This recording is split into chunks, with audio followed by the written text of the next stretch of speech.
I'm an artist, born in Australia. When I was, late 60s, I moved to Europe. The kind of work I was doing right from the beginning was somewhat, let's say, eccentric.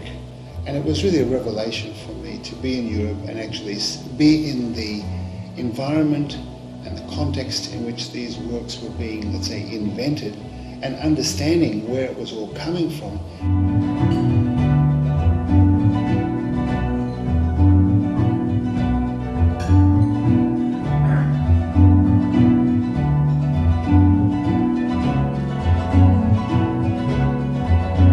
I grew up in a community that was very committed to the enjoyment of art. And as a child, I think I was impressed by that achievement, what it means to actually embody a level of creativity which takes culture forward and moves something forward, and which also communicates with other people and touches other people. Art, culture is, let's say, one of the highest levels in which we engage with what it means to be alive.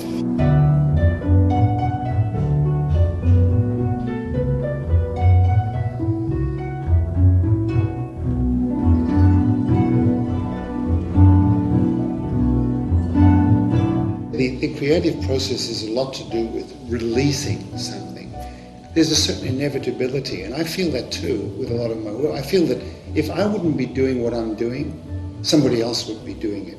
It might look a little bit different, it might have a slightly different flavor, but basically the principles which are driving that work are principles which I think are common to everybody. They come out of our social context, they come out of social and cultural needs, right?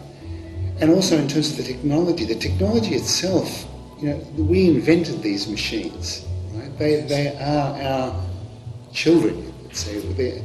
They are human, and in a sense we embody our desires and ambitions in these machines, and these machines want to expose these desires and ambitions in the best possible way. And I think the cinema is a good model. I mean, if you look at the cinema, if you analyse what it is from a machinic point of view, projector, film, camera, it's pretty dumb material. But when you go to the movies and have that intensity of experience, you know what all this machinery, why we invented this machinery. We invented it for that, to be able to release that depth of feeling, depth of emotion, depth of experience. And that's a bit my feeling about all new media, and that as a experimentalist in new media, I'm looking for ways in which all those other machines which we're busy inventing, playing with, are also going to be able to somehow achieve that depth of experience. And here, an example of how he could move the whole synthetic stage purely by gesturing.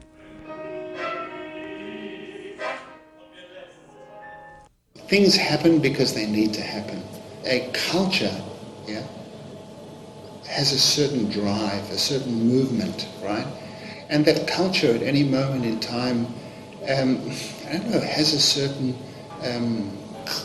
pattern or cluster of desires. It has a sort of intuition about where it wants to go, what it wants to become.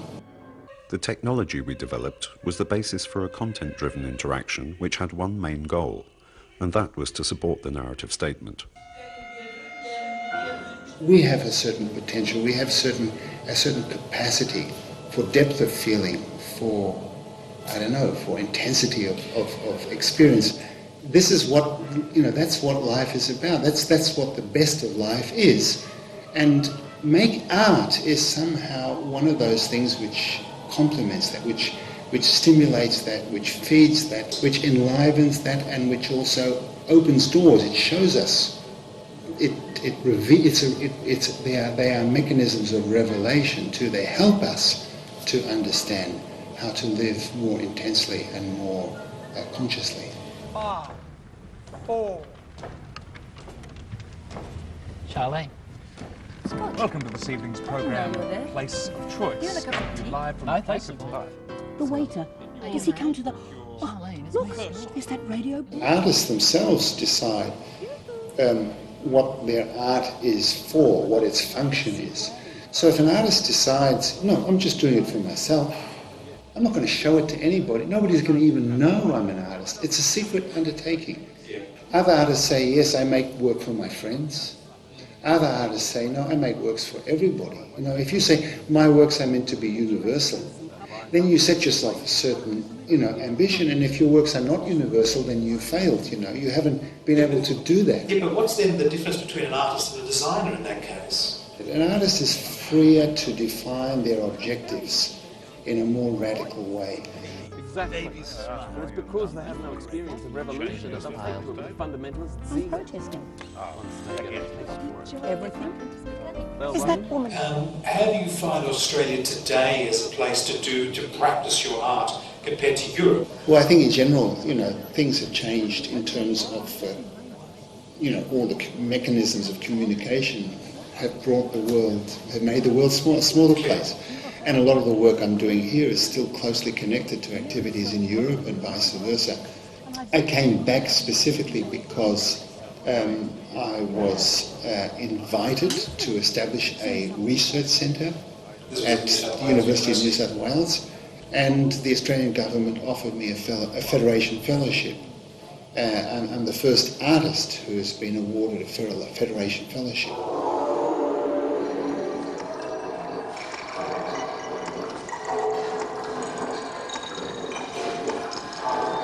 I'm very committed to the notion of interactivity.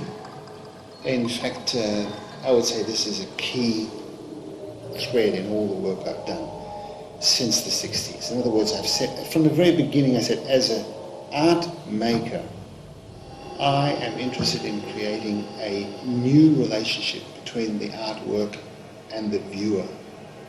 I want the viewer not to just be a passive spectator. I want them to become a participant. I want them to feel physically, not just, let's say, visually engaged, but also physically engaged, creatively engaged. In other words, I'm trying to say that let's say, joy of being a creative person. Oh, you want to transmit that to the person involved? I want to say that pleasure. Right? I want to say you can participate in that pleasure. You're not just looking at the result of that pleasure. You're actually able to participate in that creative process to some extent or other. Right? So that was the challenge, and that is how to create a work which to some extent you could say is not fully formed. Yeah? In other words, it's a set of parameters which then the viewer... So it's more dynamic than static. Yes, yeah. Can play with, can explore, can navigate, can personalize. Yeah? It's almost like you could say, yes, it's a piece of music and you can perform it your way. Like a musical instrument. Yeah, exactly. You can perform it your way. I've just written a score, but even my scores are quite open. Some of them are very open. So I'm committed to that, and many artists, many contemporary artists are committed to that, and some in very radical ways. So it's a question then of, when you're making such an artwork, how much definition do you as an artist give to it? And how much definition do you leave open for the viewer, for the participant? And some artists I know are very radical in that. They say, okay, I'm just going to give you materials, almost like building blocks, like a Lego. You say, as an artist, I'm going to invent a Lego block. What you make with that Lego block is your affair, right? As an artist, I stop at just making the block. Right. The way I'd say my paradigm is more, no, I invent the Lego block, but I also make some things with that Lego block, and then I let you explore.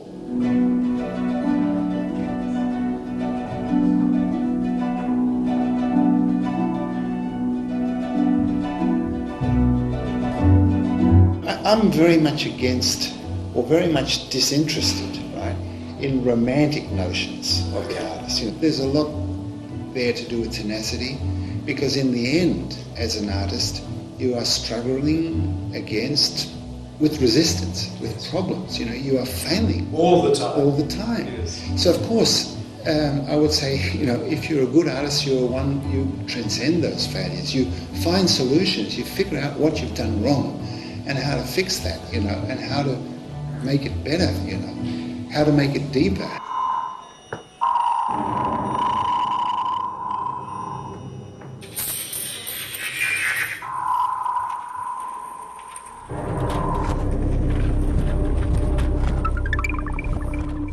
and work, I think there are two moments that are really special. And one moment is when you begin to work on a new work. In other words, you start to imagine something. Once you've figured out what you want to do, and then you end up, at that point you switch from being the, let's say, the imaginator, to the producer. Yes. In the end, from that moment on, you start to produce it's a process. The fantasy. Yes. And it's a process, and it's a struggle. Where am I going to get the money for it? You know, the people who are you going to employ to help you realize this, the technicians, you know, and of course, this is the most difficult part. As long as it's a fantasy in your imagination, it's great. And it looks good, you know, you believe in it. But as soon as it becomes something outside of you that you can actually look at objectively, you start to say, well, is that really as good as I thought it was? Is that as interesting? Is it worth the bother? Yes. You know, is it worth me, you know? And then you get into a kind of another state, you know, am I wasting my time? This is self-doubt, right? It's a gamble, you know, you're gambling with your time, you're gambling with your energy, you know, because you don't know what's going to become of this fantasy, and you're not really sure if it's really worth the bother. Then there's another moment, that is the work is finished, you look at it, and there are two possibilities to that, three possibilities. One is it's worse, you know, it's a failure. In other words, it turns out to be less than you imagined, right? Of course, big disappointment, and it can be the case. Second disappointment is it's no more than you imagined, right? You've already tasted it, and you're just seeing it, you know, it's just a rerun of what you already know. The only thing that's interesting is that it releases something which belongs to itself and which is new. Yeah. In other words, the work itself reveals, you know, takes you somewhere that you haven't foreseen. And at that moment, you realize that you've taken the right road, because basically, to the best of your ability, you've imagined something, and it was the correct road, because it turns out to be a road that has other riches.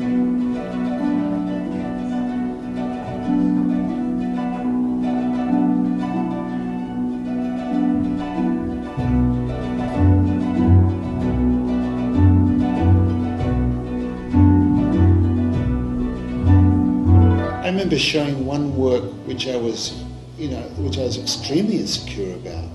And I thought, okay, this is really just a one-liner. This is of no interest whatsoever. You know? And I showed it to a few friends, to a few people, and they're all raving and saying, wow, this is fantastic. And I said, are you sure? You know, I mean, and that was a work I was ready, it was an exhibition, I was ready to pull it out of the exhibition. Really? I thought, you know, I'm embarrassed by this work. It's just too easy. And in retrospect, it has become one of my most successful. And you weren't... And one of my most, let's say, popular works. Yes. One of my most written about works, and one which I've grown to love.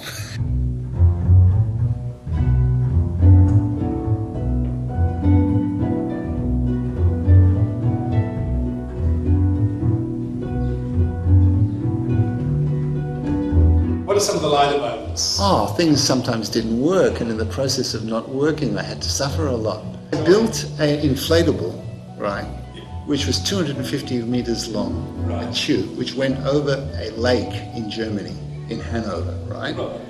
And the idea was that you would walk across the lake through this inflatable tube. Yes. I arrived, the manufacturer was last minute. I arrived late at night, the day before it was meant to open, right? We said, okay, let's just drop it in the lake and we'll blow it up tomorrow. We dropped it in the lake. We came back the next morning, it had disappeared. We didn't understand where we're talking about thousands of square meters of plastic which had suddenly disappeared. We started to pump water in it, and it came up out of the water, and then we discovered that the manufacturer had forgotten to weld about, 10 or 15 meters of material in the middle, right? You're joking. The thing was full of water, right? And we're talking about thousands and thousands of liters of water had gone in. The thing is, how to get that out before the opening. We had to pump it out, so we had to go in there with pumps. Yes. At the last minute, the problem was we had pumps which were 220 volt devices, but we couldn't get 250 meters length of cable. Yes. So we bought cable, electrical cable, cable, 220-volt cable, in lengths of about, I don't know, 20 meters, and then just plug them together, right? And this was all lying in the tube in the water, right? Now there was some electricity leakage into the water.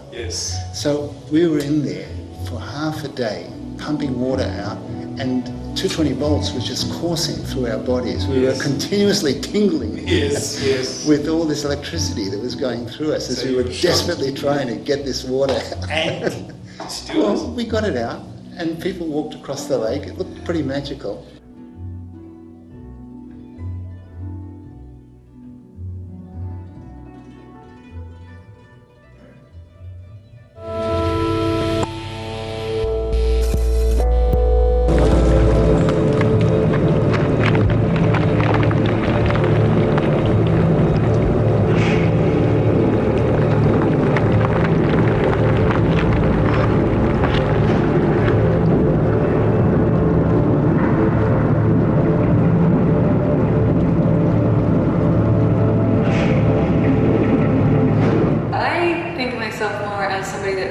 visual things based on ideas that stimulate feelings and thoughts in other people.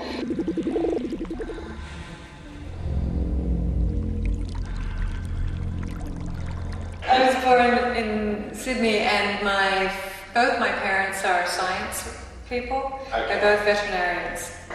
And my first sort of toys were these color-coded bones that my father had, which taught him, the physiology or anatomy of dogs. So I moved to the States with my family when I was 8, and then did all that education right up through university there. And so my university degree was in literary theory, which is part of the English department, and communications, which is where I studied photography.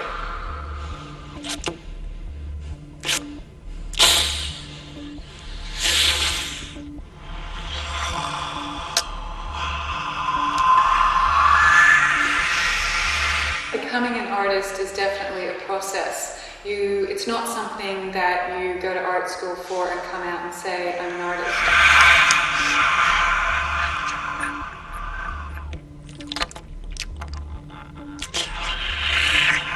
It took a few years after I did my master's in art before I actually started saying I'm an artist and felt comfortable with the role.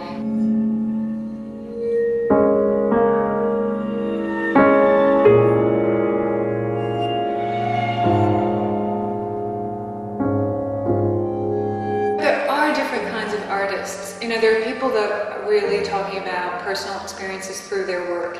And I'm not saying that my work isn't personal, but it's not necessarily rooted in my emotional experience. Often it's sort of filtered through a world of ideas first. And I don't want my work to be cold or without meaning or without impact. But I don't feel that it's about my break up with my partner 5 years ago.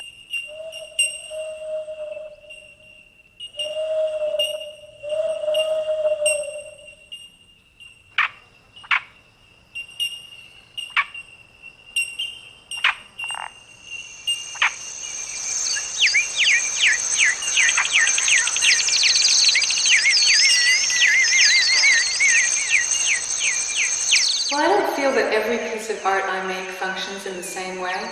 And maybe that's why you can have a whole lifetime's worth of work and not necessarily repeat yourself, but you start to see things coming through.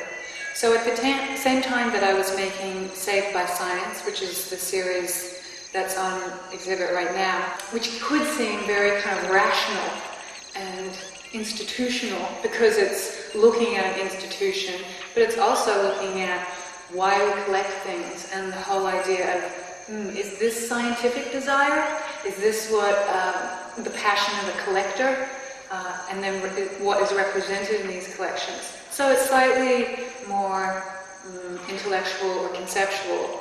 But while I was making this work, I also was working on a piece called Talk the Body Public, which was done in collaboration with Elysian Ensemble, a sound group from Brisbane, and John Rogers, the composer.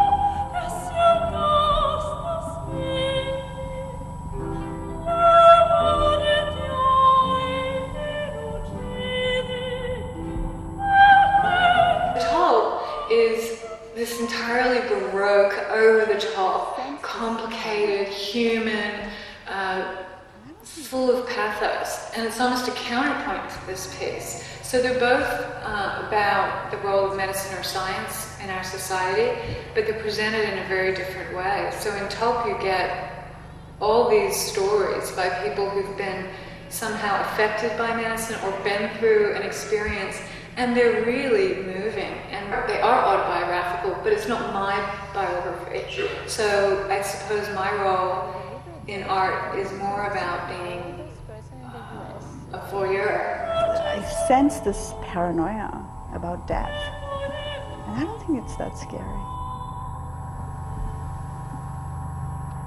I'd prefer just to live forever. I haven't had very many good experiences in hospital. Fancying a nurse was one. I gave birth to my granddaughter, my daughter-in-law, and son's first child. I don't like to be embalmed, not embalmed, stuffed. I don't think I expected to be working as an artist, because it is a difficult, uncertain kind of career to choose. And I remember when I made Wrapped, which was 2 parts. It was an animation that used MRI scans of my full body, and then I also made an installation piece that accompanied it, which was 76 prints hung in succession that kind of re-embodied body. And you were still a student at the time? I did that as my master's project.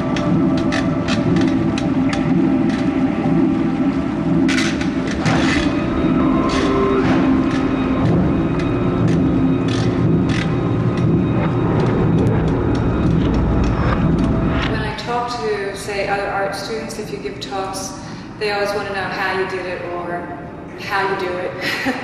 And it's not exactly that there's a recipe that you can look up, but there are 2 things that make a difference. One is to not think small, to think big. Even if it takes you 10 years to make a big project, then people notice the big project. You know, you make a difference.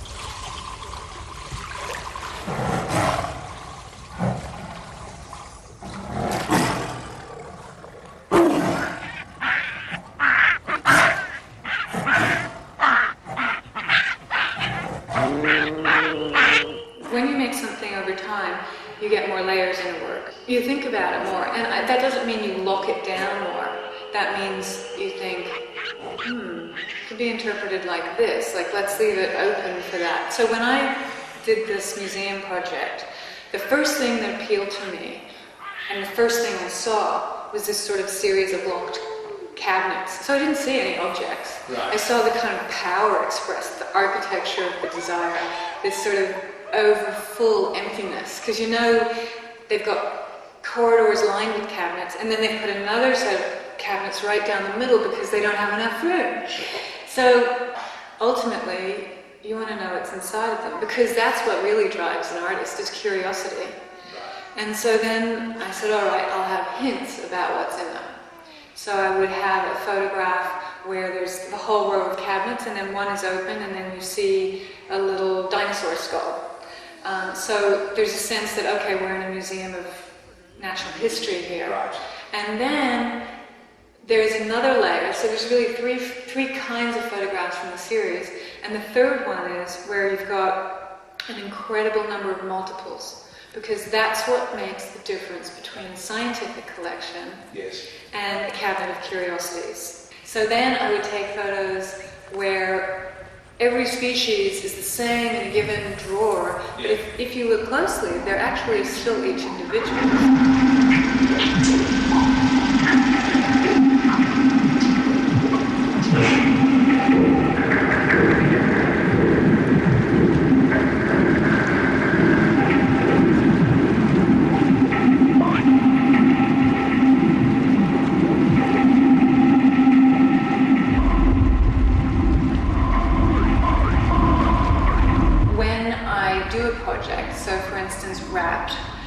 I was accessing equipment that was so expensive that would only create scans in a given format at a time when computers weren't networked to each other. So I really had to think about how I'd even get that information off this $1 million computer computer at the end of something. So if I screwed up in the beginning, I would have nothing at the end.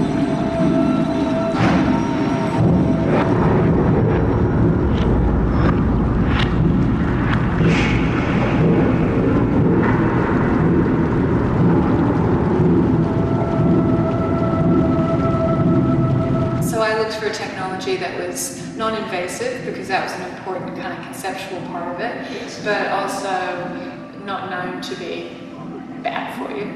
And MRI fit it perfectly. It shows you soft tissues, so it shows you a lot of detail, but it's also pretty safe as far as we know. And the byproduct of MRI is the sound that the magnet generates and the radio frequency gradient turning on and off created this incredible aural soundscape.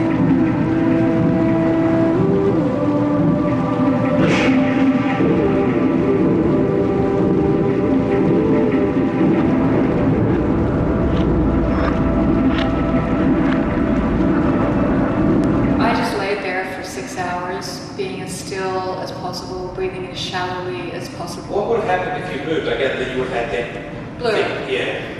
Just like, it's kind of funny because even though it doesn't use light in the way most of the world of imaging that we think of, video cameras, photographic cameras do, it's rendering through sound.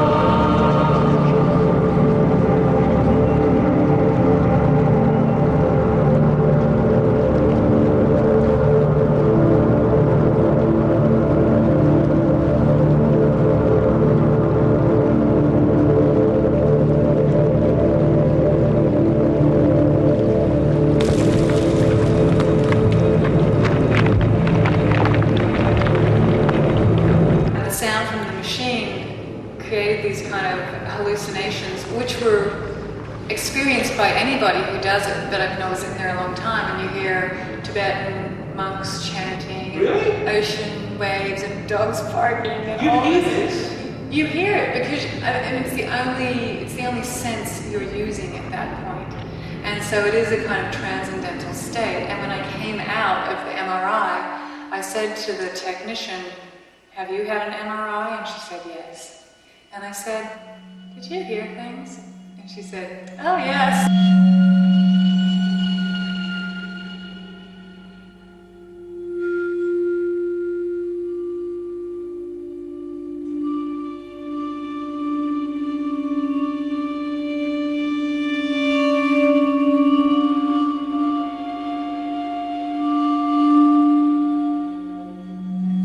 Art is when you have an information processing event going on in your brain that doesn't just stay there. So it means it doesn't just make you think about something, but it actually makes you feel something too.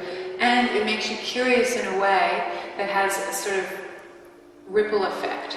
So you look at it, maybe you think about it, maybe you look at that one and you feel something, some kind of empathy or some kind of sense of beauty about it in something that could seem quite abject. I'm being specific here, looking at the lion's head. But then you leave and your whole world is just like a tiny bit different because of that experience. So to me that's what art is. It has an effect beyond just using your eyes to look at something. Why do we need it? Because we don't shift if we don't move a degree outside of our comfort zone. So if everything is the same, that's all we're going to have, homogeneity.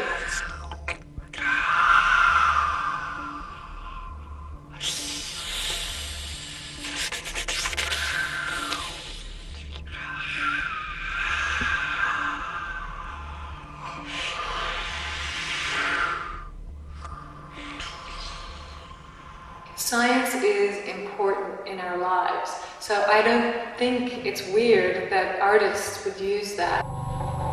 Where am I? You're not supposed to do that in a hospital.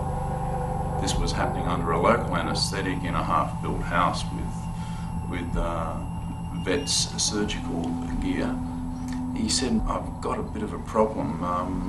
The anaesthetic is starting to wear off."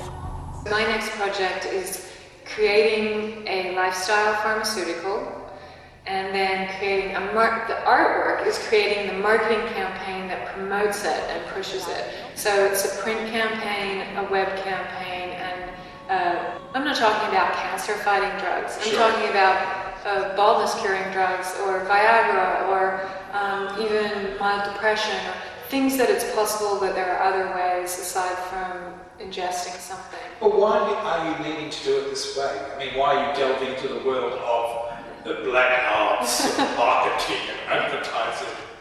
Can't you just leave that alone and those guys do that? Well, because that's the process. So in any artwork that I've made, there has been a whole process. So here, the process becomes almost the artwork. So the way it gets built, the way the brand gets built. So it's all kind of generated through sketch and then through a mock campaign, and which one gets selected. So the process becomes transparent for the viewer. You didn't so much donate an organ as one went missing.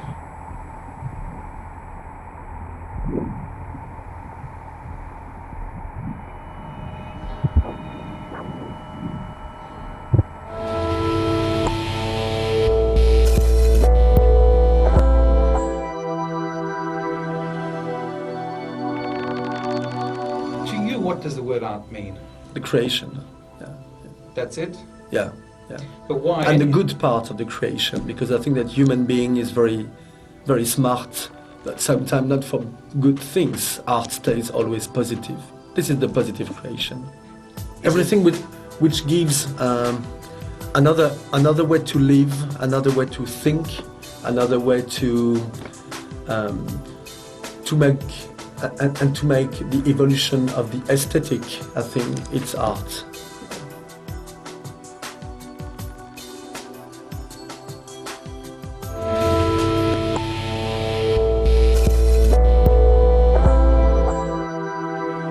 What is art, or when is an artist a real genius, is when he is producing things that are not liked the year he produced them, but he has the intuition that this will be liked 10 years later.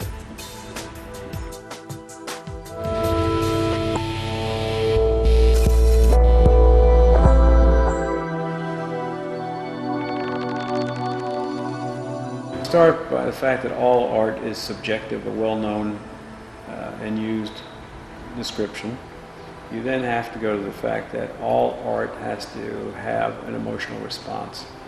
And then you have to question yourself, if art does not have an emotional response, that itself is a prosthetic head. He is a performance artist who has amplified, probed and suspended his body.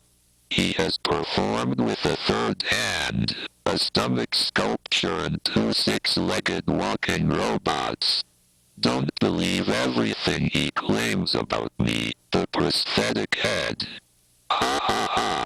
At art school I discovered I was a bad painter and I decided perhaps performance was the way to go.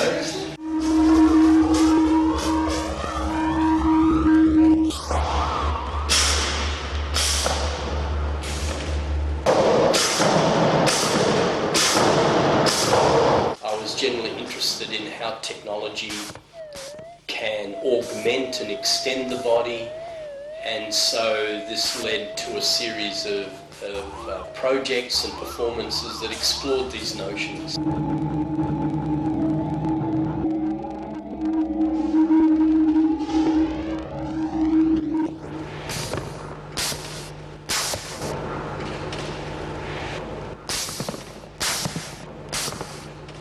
Whilst I was still at art school, I constructed things like helmets and goggles that altered your binocular perception.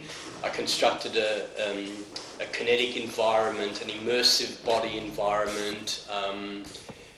So these were the sorts of approaches I was taking to sculpture, at art school. Right. And then of course I was always envious of gymnasts, musicians, dancers, artists who use their body as the direct means of expression.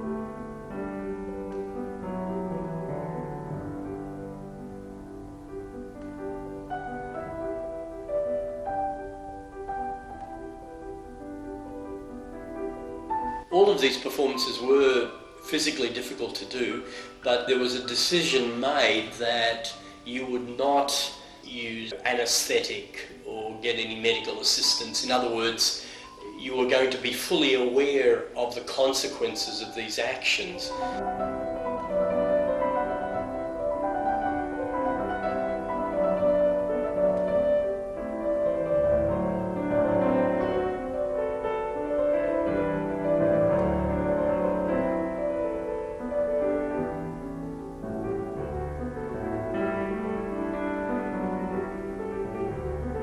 You do something with expectation, it becomes predictable. Yes. Actualities collapse. Whereas if you try to do something with indifference, you remain open to the world, you allow the performance to unfold.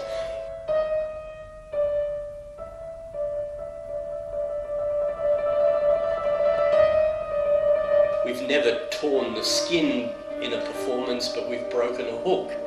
You know, really? And I'm talking here stainless steel, 3mm diameter shark hooks. You know, Shit, that fish got away. No, the funny story about that was that I used to buy my set of 18 hooks each time I did a performance in the same fishing store in Tokyo, in Shibuya. So every time I'd walk into this fishing store, these guys thought I was some big game fisherman, because when I'd walk in, they'd go, "Oh, what size fish did you last catch?" You know? And you were going, guys, You know. this size.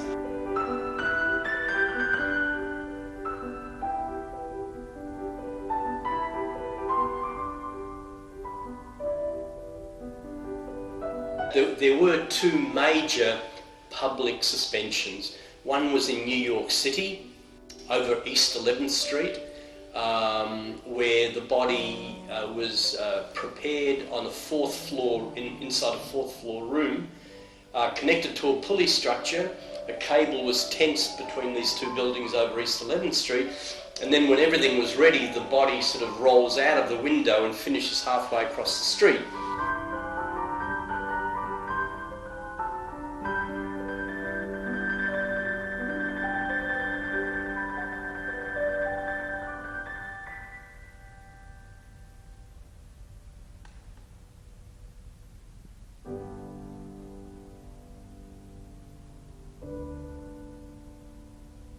And then the other major public performance was in Copenhagen, where the body was hoisted up very high, 60 metres high, with a large crane, and that was done from street level. And so, I mean, there were like, I don't know, the estimated sort of crowd was anywhere between 10 and 20,000 people. All I could hear over that 30 metres was the whooshing of the wind. It was a very windy night. The whirring of the crane motors and the creaking of the skin.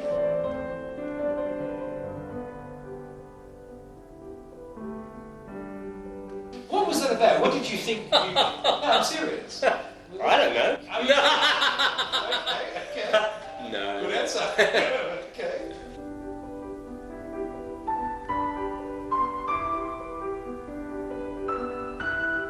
The visual metaphor of the body being between the gravitational pull and the information thrust. Yes. In one sense, this body, through its knowledge and information, has a desire to be suspended.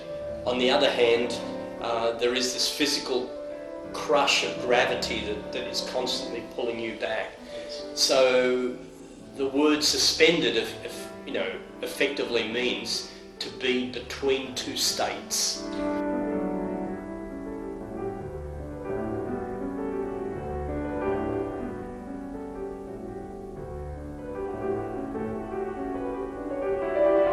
What's interesting with all of these projects and performances is not simply the kind of sci-fi speculation of a future body, but rather the actualization of some physical object or some physical performance that authenticates the idea.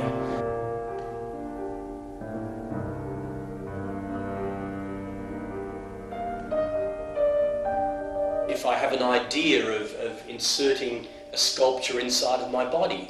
You know, the sculpture had to be, the sculpture had to be designed, the sculpture had to be inserted, it had to function safely inside my stomach, and then it had to close up into a capsule structure to be removed. If I want to perform with a 6-legged walking robot, I have to find funding to build a 3-metre and more recently a 5-metre walking machine to be. So what I'm saying is that ideas are easy. You know, it's the physical action that authenticates them.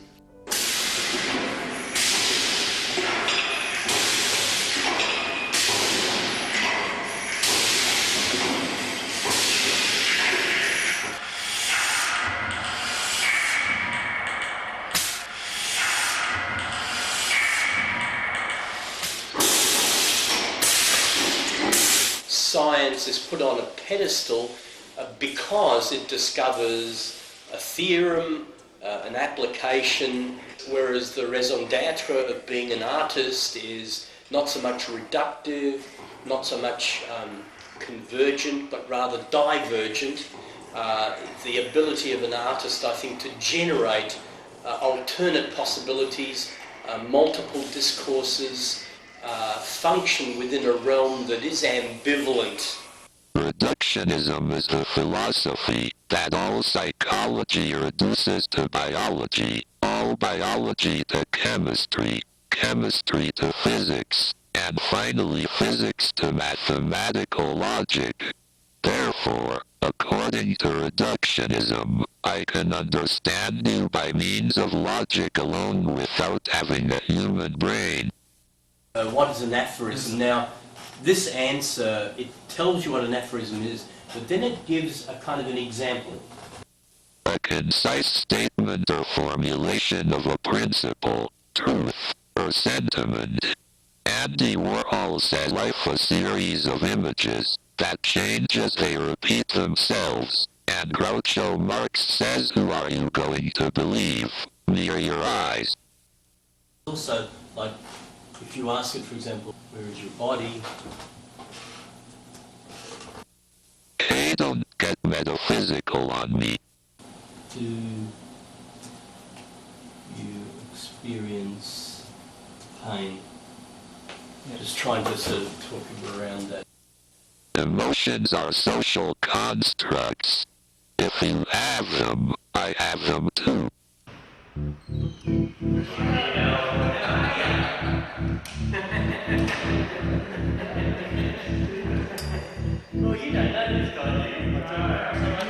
The Blender piece, which is a collaboration between Nina Sellers and myself, there's no museum value there.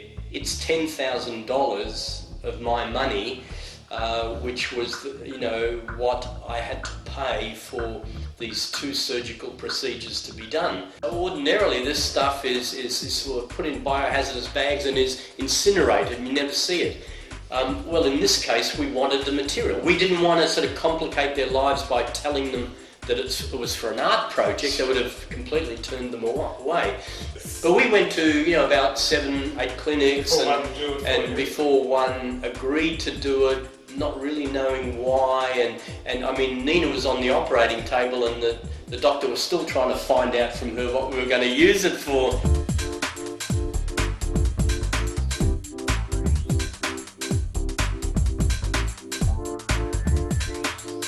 And of course, now what happens in the blender is this choreography of rotating blender blades and aerating the bubbling. So the blending and the bubbling provide an acoustical choreography which in a way reanimates this biomaterial.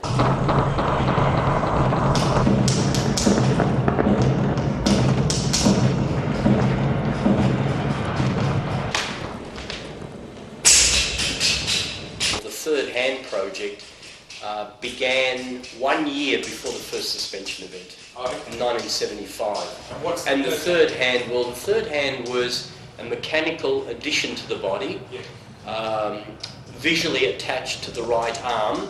So effectively I had 3 hands. And the mechanical hand, the third hand, was actuated by electrodes picking up the signal from my muscles. Yes. So the third hand movements, the pinch, grasp and wrist rotation clockwise and anti-clockwise, that was controlled by my abdominal and leg muscle signals. Well, why did you connect it there? Because then I could have independent movement of my three hands. Ah. If I connect the electrodes, and in some performances I connected the electrodes on my left arm. Yes. So whatever my left arm did, my mechanical hand would do.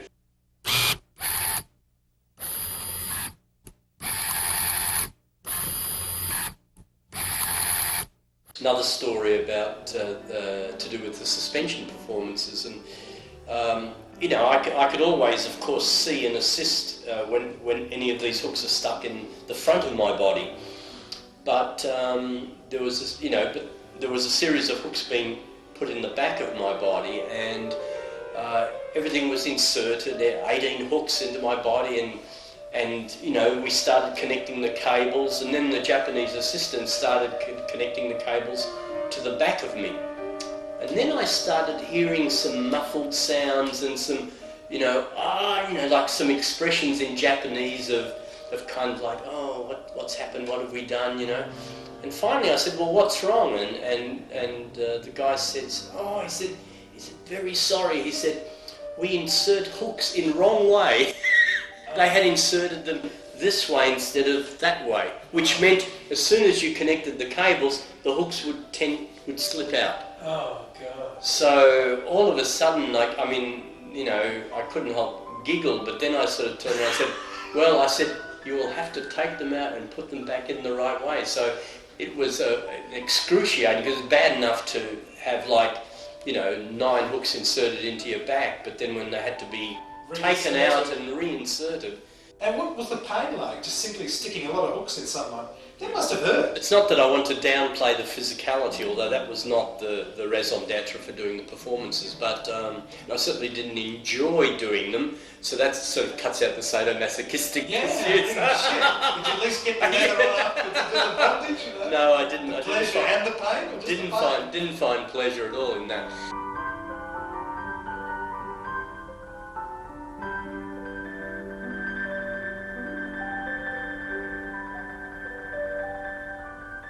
After the remote-controlled suspension in Brisbane, a critic called the performance a pain in the arts. Ha ha ha, Lee/Lee.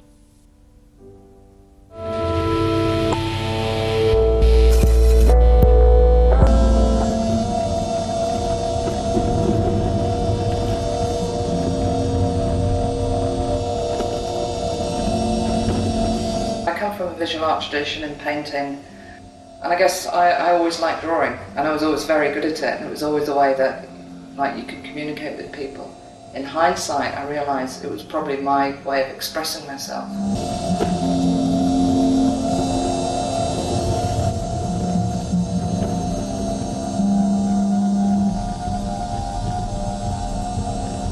I either wanted to be a vet or a designer. My interest in biology, human biology and social biology and art it's always coincided. And I still see what I do now as drawing, but it's on screen on computer. I take the human body and I take the film and I totally manipulate it and retime it.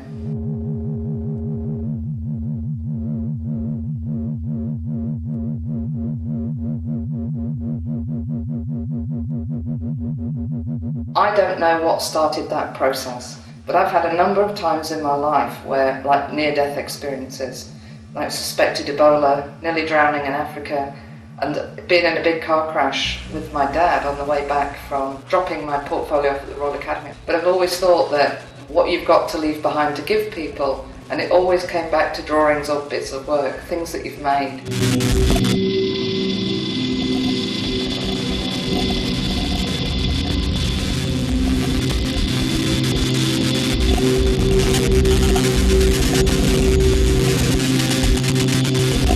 Maybe it's about the ability to touch people's lives within your lifetime and give somebody something that, like, that's part of you or you've created. And people find that doing that in a different way some people who are kind of probably a lot more psychologically balanced would do it on a daily basis with friends and with family.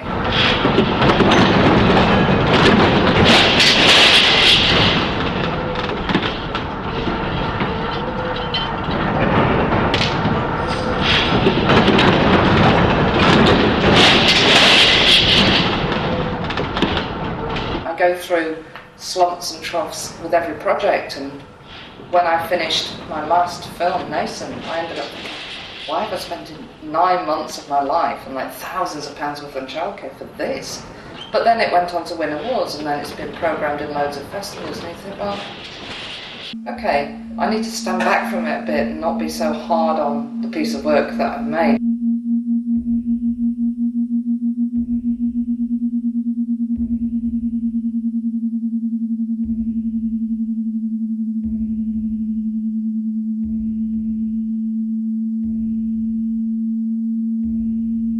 How important is the new technology today in your art? Is it essential? Yes. I'd say yes, not because of the technique of the technology alone, but about the changing relationship to culture that's provided. You can talk about the birth of electricity, what electricity has made possible, and that's the way we reference the world, the way we view ourselves, the way we communicate with one another, the way we're observed, and the way we observe. And new technology's changed and shaped all of that, and that in turn informs my work. I make it on video-based, or the same kit as a secretary uses, same kit as a filmmaker uses. It's ubiquitous technologies.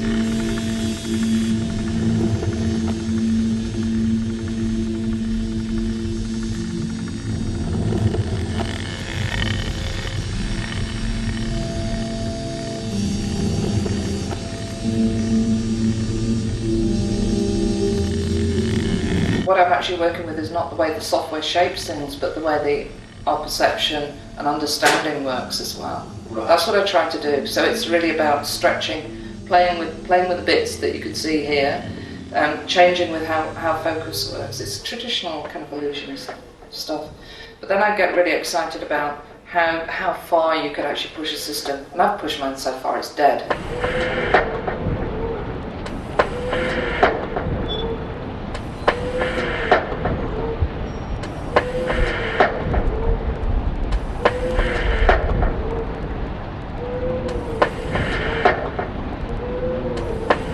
What fundamentally interests me is the systems, structures, organisms and organisations, different ones, and how they map onto each other. In some of the work you've looked at, I've actually used the whole human body as an element within a human spine. So from a distance you see what looks like an X-ray image of a human spine. You get a lot closer to it, you realise it's hundreds and hundreds of moving, full, naked bodies. But it was really, that's a very kind of metaphoric and visual way. This is a universe within a universe concept. Yeah, and it's really about scale. Nobody knows how big or small we really are. They just have systems of measurement.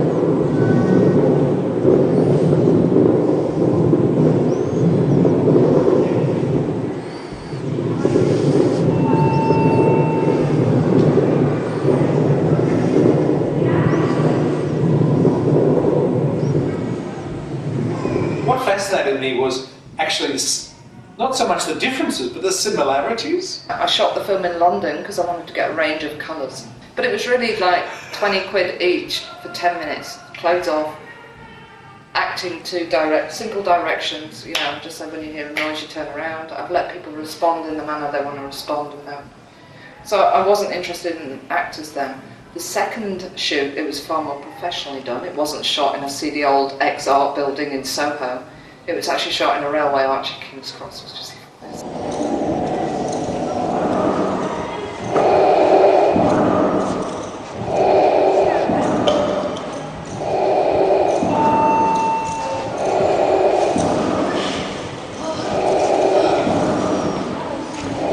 My dad's history was a concentration camp. A lot of the work that I've made is having been exposed to that kind of stuff when I was 7, taken around the Medallic.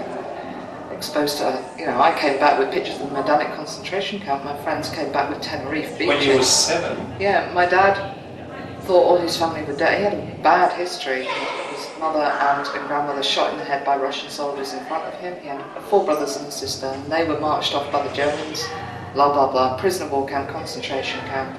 32 years after, it's our week to look after this Polish priest. Opens the door and went, "My God, you look exactly like somebody in my parish." He breathed, walked, talked, everything. And it was his sister, so it's 32 years afterwards, he realised his sister was still alive. So we went back to Poland and found this whole load of family that was still alive. And these, my dad's family weren't Jewish, they were just happened to live on the wrong side of Poland that thought Germans were allies.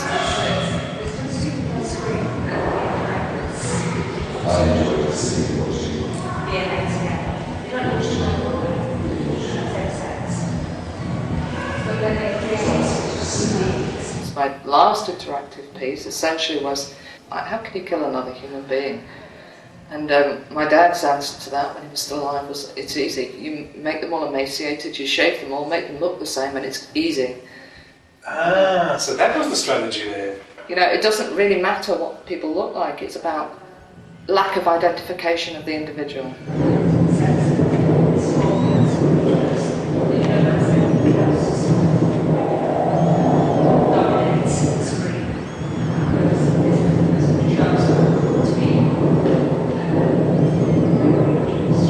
So in the last interactive piece, the people were filmed. They provided 2 specimens of their body, whatever they chose. DNA sampling, all named. So that became in the public domain. And there was a crowd of 22 people all on the screen, all naked. But they all spoke for 10 seconds and said something which gave you the tone of their voice, their accent, and something they held precious. Now, because they were in that space being filmed and naked, they divulged extreme deep secrets that nobody else knew about, and I can't use this. I don't want to know that you've got AIDS and your partner doesn't know, or you're married and your parents don't know.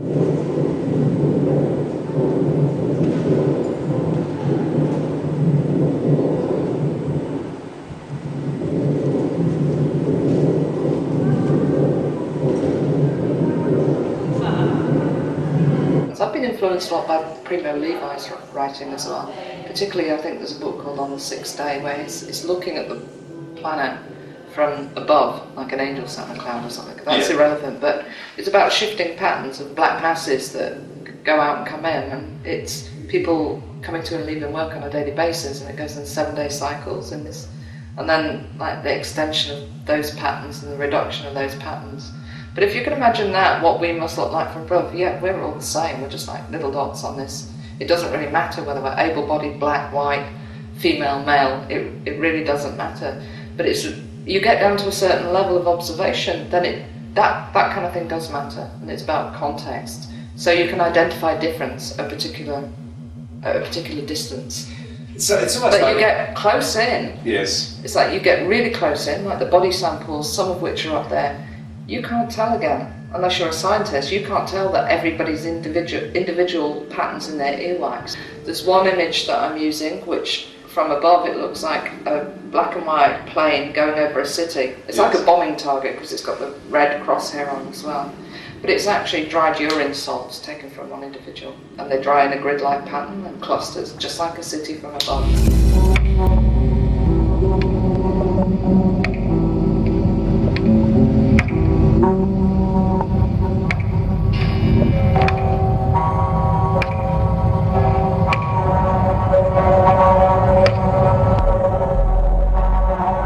Pivotal point which really explains it here is I was sat on a training brim, and sat opposite me was an engineer from one of the subs going to the Gulf War, and I was just saying, well, do you kill people?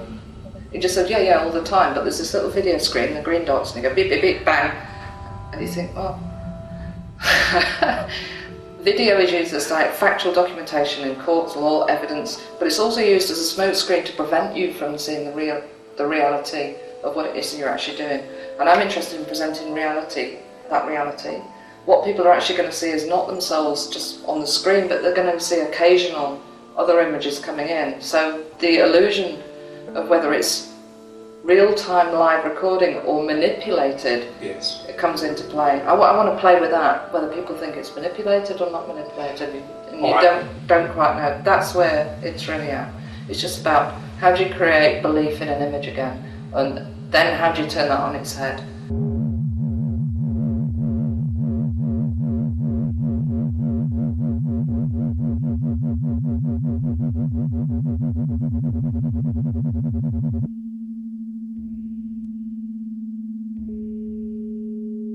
This is a few projects that I'm making an image of. The one I've just been talking about is the Contagion, which is the work in progress. Gotcha. Another piece of work I'm doing is with, I've worked with Australian Dance Theatre, and that's a lot of the images that you've seen are taken from that, about the construction of superorganisms in the human body. And the starting point from that, I don't know, you can probably get evidence from the camera person that I haven't got a clue what I was doing, apart from I said, keep the camera rolling when we say cut, right? Because they're quite highly trained bodies, and I didn't want a performance of dance. I was interested in, if you're going to work with bodies, then these are bodies which are quite exquisite machines that can do a lot. But then what happens is that the process comes in, the playing with the images comes in, the ideas develop and shape.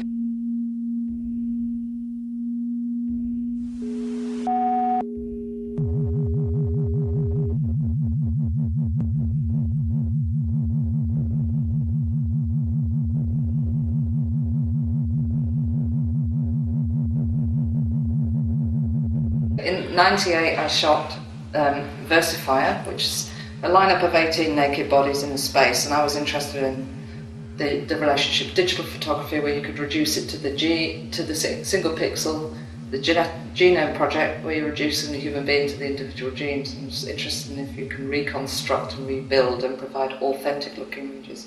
And then my friend's friend comes in called Stephen, and she said, you ought to film this guy, he's got amazing William Morris tattoos down his arms, and he came in a cap sleeve t-shirt, beautiful tattoos, and he's taken his clothes off too, but he's like massively well endowed.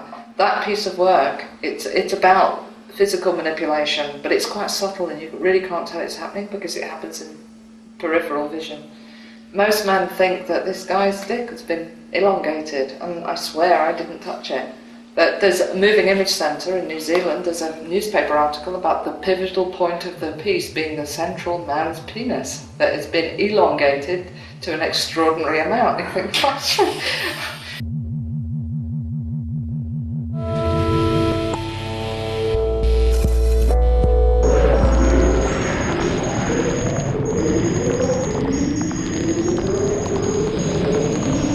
As much as my work has delved into these areas of toilets and sex machines and all sorts of things, I do see myself as an artist, and I see myself part of the art world, and the works are for the art world.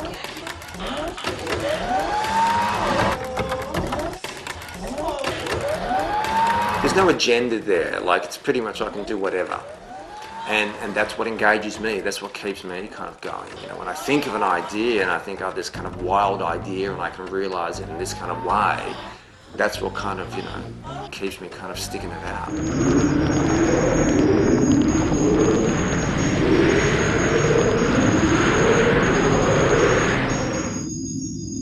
I grew up with like listening to a lot of music, and particularly kind of, you know, post-punk kind of stuff, and the whole kind of way that music just supercharges your imagination, you know, like I really respond to that, and a lot of my work, you know, has come from that, the whole kind of, you know, culture, that whole subculture of music and comics and pop.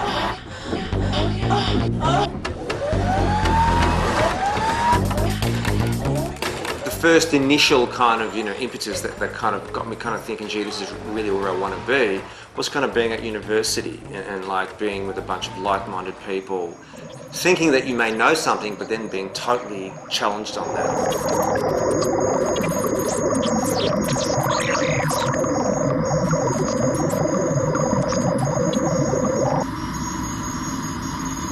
I kind of am a big kind of believer in like mistakes. When you say mistake, do you mean mistake? Or Mistake, when something's not working. I mean, when I make kind of installation works, you know, because I enjoy making them myself, you know, I mean, I think that's you part sit there of with it. the drill and drill the toilet? Oh yeah, I do all that. I mean, not that I'm some romantic artist and I have Romantic this vision. driller. Yeah, I mean, it's more that I really firmly believe it's when you're making the errors and the mistakes. And in actual fact, a lot of those works were partly a result of things that didn't work, but they actually turned out well.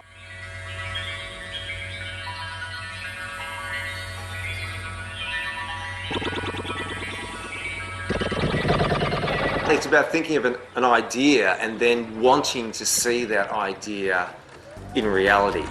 And it's that desire, you know, wanting to kind of objectify that idea. An idea is cheap. After you're kind of wanting to embark on a new project, you suddenly think, you know, well, you have to actually make it now, you know. So that's the kind of the part that, you know, sometimes isn't as engaging as just the idea, you know. But at the end of the day, I'm always glad that I do end up seeing the idea through, because there's something really rewarding about, you know, seeing it visualized.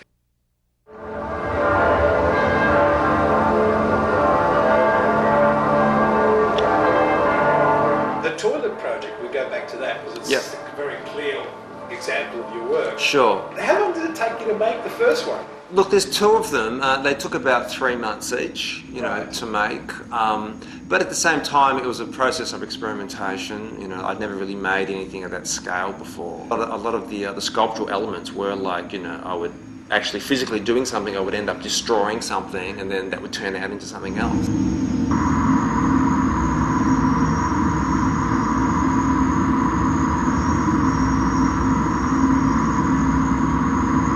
I gather the research must have been incredible to do something like that. Yeah, I mean, well, I spent like 3 months in Tokyo doing a residency where I did nothing but visit toilet showrooms. Seriously? Yeah. But why Tokyo? Why not somewhere else? Because Tokyo is particularly well known for its, like, you know, super toilets and these ideas of like technology that has collided with the bathroom in all sorts of weird ways, you know, quite perverse ways in actual fact, and much more so than my works, you know. Sure. And I was really taken with that, you know, this idea of like toilets almost as a form of alien technology, you know. Oh God, yes, oh yeah, The sex machines, I exhibited those last year in LA, and Hugh Hefner and his Playboy bunnies saw them, you know, which was a fantastic outcome of the work, because the sex machines are all about these fantasy objects, the ultimate fantasy being Hugh Hefner and his Playboy bunnies, seeing them, you know, so that was one of the highlights of my work.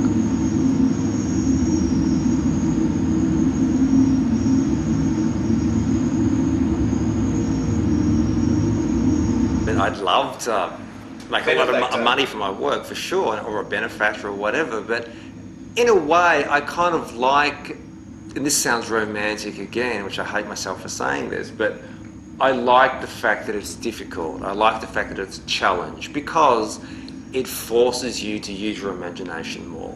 You know, it really does. And I've seen that in my own work. I mean, having a small grant, or, you know, having like limited resources really kind of fires your imagination in ways that it wouldn't otherwise.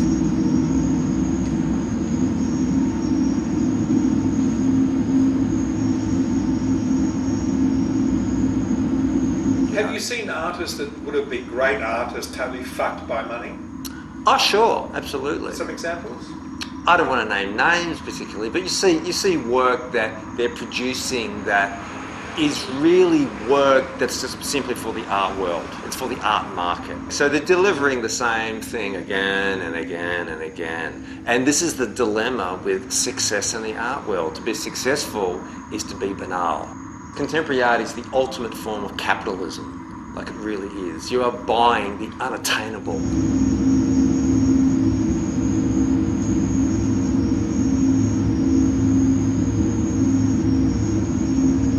In many ways, I've always said that I find contemporary popular culture more radical and interesting than art, really. A classic example of that is The Simpsons. The Simpsons is actually operating on a very advanced level, and it's actually doing what contemporary art should be doing. It's self-referential, it's experimental, it's perverse, it's postmodern, doing all these things that contemporary art should be busy doing. Yes. The Simpsons has been doing it.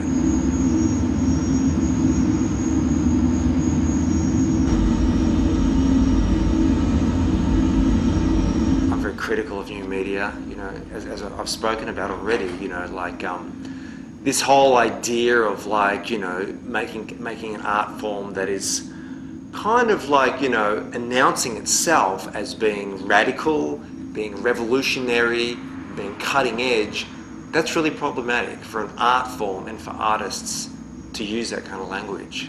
And I think I'm very critical of like a lot of new media work that uses science in particular, you know, because it's just a very common genre, new media art. But don't you think science is art as well?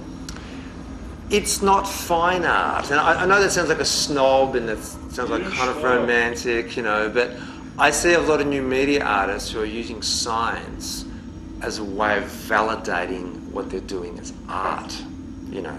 Science for its own sake, sure, I have no problem with, or science fiction, or pseudoscience, no problem.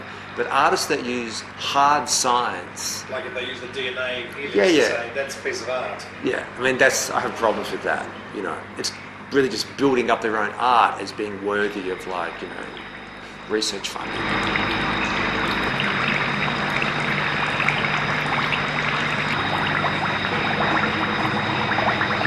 I was, a few years ago, I took the work, the toilet work, Excelsior 3000 to Beijing in China.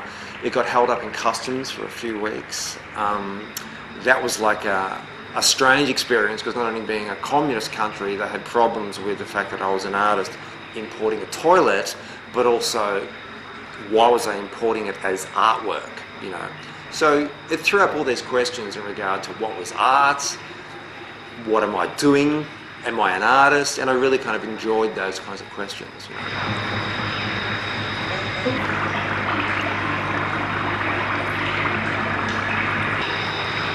Society, do you find that the role of the artist in Australia is a little bit misunderstood?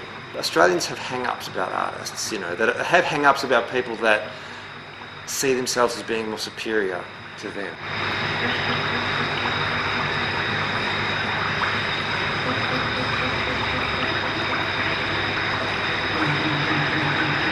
Art in Europe is seen as historically as worthy in a kind of an intellectual pursuit to do, whereas it's kind of validated as that. So, but in other countries, like in America in particular, it's not. So it's much more about kind of, you know, making it up as you go along and really challenging those ideas of contemporary popular culture and those ideas of like the cultural kind of, you know, fixation with sport or entertainment or whatever.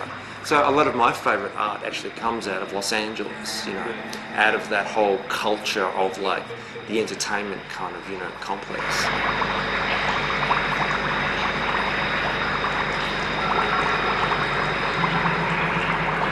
It's kind of that art that's happening at the moment is more about trying to second guess what people want. So it's more about delivering on what people want. So what you're saying is sort of like pop music. In a way, people are chasing the next hit. Pretty much, yeah. But what is that then meant to be? It can't be art, really. Well, no, it's probably not. It's probably something else, and it probably should be called something else, you know. Because, you know, to sound like a romantic again, but at the end of the day, I think art should screw with people's minds. And if you're not doing that, what are you doing? You know, you're actually doing some other activity. It may be kind of design, it may be kind of furniture making, it may be kind of science.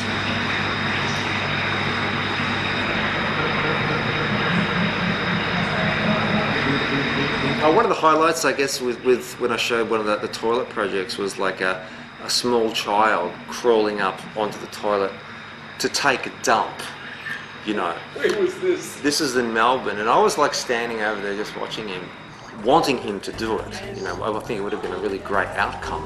But at the last minute, his father grabbed him off the toilet, put his pants up and took him off. Oh, really? So I was kind of disappointed. Gee, and if he hadn't known... Yes.